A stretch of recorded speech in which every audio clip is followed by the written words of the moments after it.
अस्सलाम वालेकुम dear friends.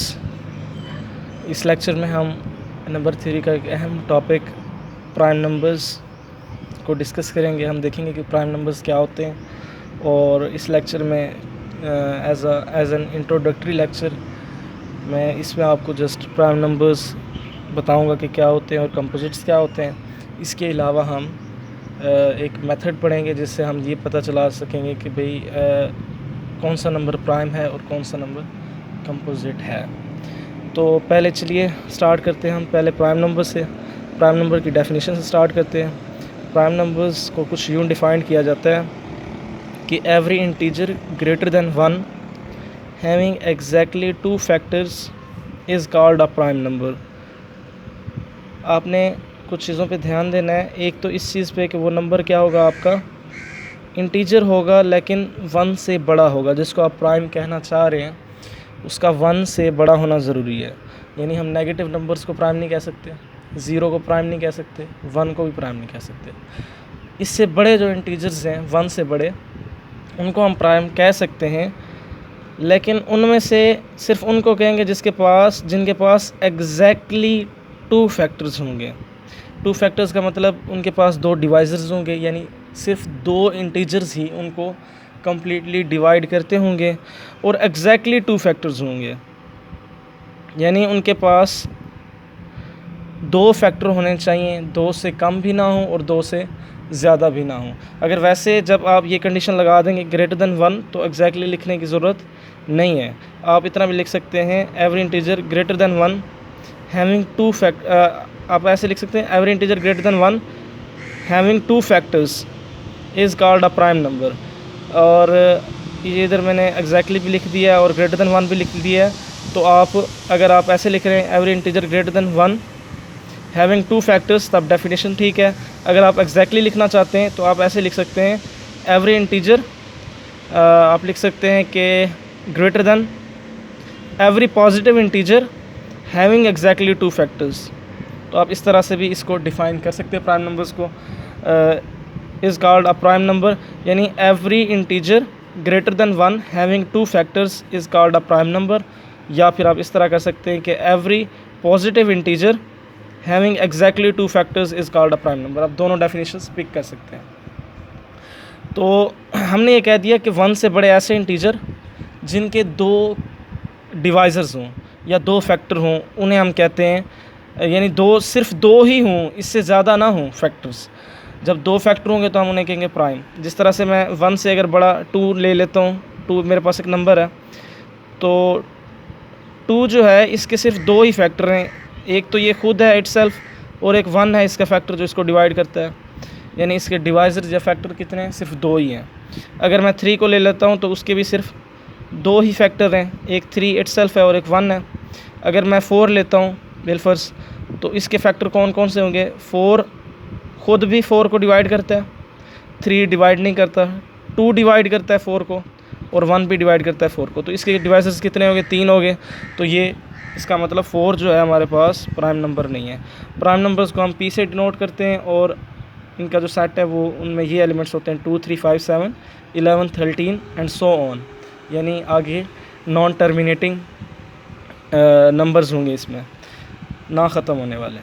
तो और इसके अलावा अदरवाइज़ इट इज़ कंपोजिट। अगर इसके अलावा जो नंबर्स होंगे जिनके 2 फैक्टर ना हुए, 2 से ज़्यादा फैक्टर हुए, ऐसे नंबर जिनके 2 से ज़्यादा फैक्टर हुए, उन्हें हम क्या कहेंगे? Composite numbers. मिसाल के तौर पर मैंने 4 देखा, इसके कितने फैक्टर थे? 3 फैक्टर थे। अगर इसी तरह मैं 16 ले लूँ, अगर मैं 16 लेता हूँ तो उसके कितने फैक्टर होंगे? उसका 16 भी फैक्टर होगा, 8 भी फैक्टर होगा, 4 भी फैक्टर होगा, 2 भी फैक्टर होगा, 1 भी फैक्टर होगा। तो ये बहुत सारे फैक्टर हो जाएंगे, तो ये कंपोजिट नंबर है। तो ये कंपोजिट नंबर्स और प्राइम नंबर्स की डेफिनेशन होगी। इसके अलावा अब हम इसमें एक चीज़ जो आपको मैं मेंशन कर दूं, क्योंकि ये आगे स्टडीज़ के लिए बहुत ज़रूरी होती है, कि प्राइम नंबर्स का कोई सीक्वेंस नहीं होता। यानी अब देखें, पहला जिस तरह हमने सीक्वेंस की मुख्तलिफ टाइप्स हमने पढ़ी हुई हैं। कुछ सीक्वेंस होते हैं अरिथमेटिक टाइप के, कुछ ज्योमेट्रिक टाइप के, कुछ हार्मोनिक टाइप के। इसके अलावा और भी आपके पास टाइप्स होती हैं सीक्वेंस की। तो इनमें कोई सीक्वेंस नहीं पाया जाता, यानी हम ये प्रिडिक्ट नहीं कर सकते कि अगला प्राइम नंबर कौन सा होगा। ये जस्ट आपकी नॉलेज के लिए है कि हम अब देखें, जिस तरह मैं एक सीक्वेंस चला रहा हूँ 4 6 8, आप प्रिडिक्ट कर सकते हैं नेक्स्ट जो होगा इसके बाद वाला डिजिट वो कौन सा होगा, 10 होगा, प्रिडिक्ट कर सकते हैं। अगर मैं इस तरह चला रहा हूँ 3 9 27, तो फिर आप नेक्स्ट प्रिडिक्ट कर सकते हैं कि 81 होगा। अगर मैं इसके अलावा यूँ चला रहा हूँ 3 7 12, और फिर आप इधर प्रिडिक्ट कर सकते हैं कि 18 होगा। लेकिन in that case, prime numbers के केस में आप उनका जो सीक्वेंस है वो प्रिडिक्ट नहीं कर सकते कौन सा जो नेक्स्ट प्राइम होगा वो कौन सा होगा। तो ये प्राइम नंबर की एक ये भी खसूसियत होगी। अब हम चेक करते हैं कि हम कैसे पता करेंगे कि ये नंबर, अब छोटे नंबर होंगे तो वो तो हमें पता चल जाएगा, जब नंबर बड़े हो जाएंगे तो फिर लार्ज स्केल पे हमें पता नहीं चलेगा कि ये नंबर प्राइम है या प्राइम नहीं है। अब हम कुछ नंबर्स लेते हैं और उनको चेक कर लेते हैं कि वो प्राइम है या नहीं है। पहले हम 2 डिजिट नंबर लेंगे, फिर हम 3 डिजिट नंबर लेंगे, और उस पर अपना जो प्रोसेस है उसे हम इस मेथड को कहते हैं, ये जो अभी मेथड मैं सिखाने जा रहा हूँ आप लोगों को, उसे कहते हैं सीव ऑफ इरेटोस्थेनस। तो ये सीव है, सीव कहते हैं सेपरेटिंग डिवाइस को। तो ये सेपरेटिंग डिवाइस है जिनमें हम इंटीजर्स को सेपरेट कर देते हैं कंपोजिट नंबर्स में और प्राइम नंबर्स में। तो सीव का मेथड ये है कि आपके पास जो भी नंबर है उसका स्क्वायर रूट लें, वो स्क्वायर रूट का जो आपका आंसर आ रहा है उससे लेस देन और इक्वल टू जितने भी प्राइम्स हैं उन सब पे डिवाइड करें उस नंबर को डिवाइड करें। अगर वो नंबर उन पे डिवाइड हो जाता है, देखिए ना, अब मिसाल देता हूँ मैं आपको। अगर मैं नंबर ले रहा हूँ 83, मेरे पास एक नंबर है 83 का स्क्वायर रूट लें, आपके पास स्क्वायर रूट इसका आएगा तकरीबन 9 पॉइंट समथिंग में। इससे 9 से लेस, 9 पॉइंट समथिंग से लेस और इक्वल टू जितने भी प्राइम्स हैं, कौन कौन से प्राइम हैं जो 9 से लेस होते हैं, वो 2 है, 3 है, वो 5 है और वो 7 है। अगर इनमें से कोई एक भी इस नंबर को डिवाइड कर देता है कम्प्लीटली, तो ये क्या होगा, हमारा नंबर कंपोजिट होगा। अगर इनमें से कोई भी डिवाइड नहीं करता तो 83 हमारा क्या होगा, एक प्राइम नंबर होगा। चले हम स्टार्ट करते हैं। 2 जो है 83 को डिवाइड नहीं करता, 3 83 को डिवाइड नहीं करता, 5 भी 83 को डिवाइड नहीं करता, और इसी तरह 7 भी 83 को डिवाइड नहीं करता। तो इसका मतलब 83 जो है वो क्या है, हमारे पास एक कंपोजिट नंबर है। अगर हम कोई और मिसाल लेते हैं यहाँ पे, अगर मैं 87 ले लेता हूँ, we know 87 is a composite number, but हम चेक करेंगे इस पर यही मेथड अडॉप्ट करके। इसका अगर आप स्क्वायर रूट लेंगे तो वही 9 पॉइंट समथिंग आएगा। अब 9 से लेस और इक्वल टू, 9 पॉइंट समथिंग से लेस और इक्वल टू जितने भी प्राइम्स हैं आपके पास वो कौन से हैं, 2 3 5 और 7, इन पे चेक कर लें। अगर ये उस पर डिवाइड होता है इन सब में से किसी एक पे, तो ये कंपोजिट होगा, अदरवाइज़ प्राइम होगा। 2 87 को डिवाइड नहीं करता, 3 87 को डिवाइड करता है। जब 3 डिवाइड कर चुका है तो हम आगे चेक नहीं करेंगे। असल में ये होता है कि हम चेक ये करते होते हैं क्योंकि देखें, अगर वैसे ये मेथड ना होता तो फिर हम 87 तक जितने भी हमारे पास इंटीजर्स थे सब पे चेक करते कि कोई इनमें से कोई डिवाइड करता है या नहीं करता। लेकिन इस मेथड की बदौलत हमारे पास सिर्फ चंद नंबर्स आ जाते हैं जिन पे हम चेक कर लेते हैं कि ये डिवाइड करते हैं, तो ये अगर ये डिवाइड करते हैं तो ये कंपोजिट है, इनमें से कोई एक भी डिवाइड करता है तो कंपोजिट है, अदरवाइज़ ये क्या है, एक प्राइम नंबर है।